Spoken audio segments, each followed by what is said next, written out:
comme le disait tout à l'heure Sophie, nous avons voulu avec Séverine, mettre à l'honneur les employeurs qui sont conventionnés avec le FIPHFP. Vous savez, il y a deux modalités d'intervention au FIP, soit par la plateforme des aides, où là on répond plus à un besoin ponctuel et le FIPHFP vous soutient jusqu'à 40 000 euros par an, à hauteur de 40 000 euros par an.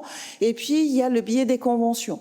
Et comme le disait Séverine, le FIPHFP soutient le conventionnement de manière très forte, avec un soutien financier bien évidemment fort, mais avec aussi des équipes derrière qui assurent l'accompagnement au conventionnement ou encore le suivi administratif et financier de ces dernières.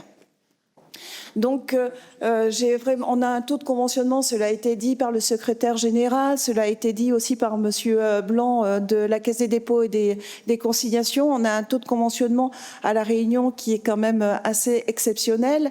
C'est vrai que le FIPHFP nous a permis jusqu'à présent de conventionner avec des petits employeurs qui permettaient en fait de porter la politique publique de l'apprentissage en situation de handicap. Et je remercie Monsieur Duchor d'être présent parce que je sais que ça n'a pas été facile. Et je trouve du coup, à 42 ans, c'était bien à 42 ans que vous avez été en apprentissage. Voilà. Et donc, l'apprentissage en situation de handicap n'a pas d'âge. Je pense qu'on peut retenir ce slogan-là. Mais bon, voilà. Donc, on voulait mettre à l'honneur les employeurs conventionnés. On leur a demandé de donner un mot-clé sur trois thématiques. La première, c'est sur le handicap invisible. La deuxième, c'est sur le diabète. Et le troisième, c'est sur le conventionnement, ce qu'apporte en fait une convention qui est signée avec le FIPHFP.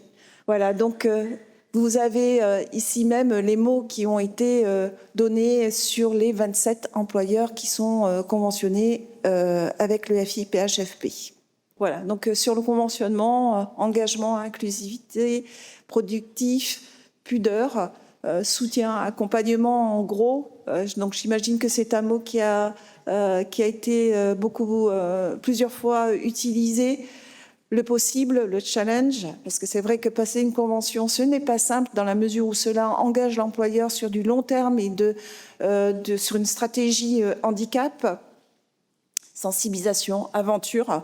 Et ça, je suis vraiment très heureuse de partager cette aventure-là avec vous. Fluctuation, c'est vrai qu'il y a des hauts et des bas en fonction parfois d'un changement politique, d'un changement de direction. Ça tient parfois à pas grand-chose et on se rend compte qu'il faut du temps pour qu'une politique handicap rentre dans les us et coutumes d'un employeur, dans son ADN, comme j'ai l'habitude de le dire. Inexpérimenté, c'est bien pour ça.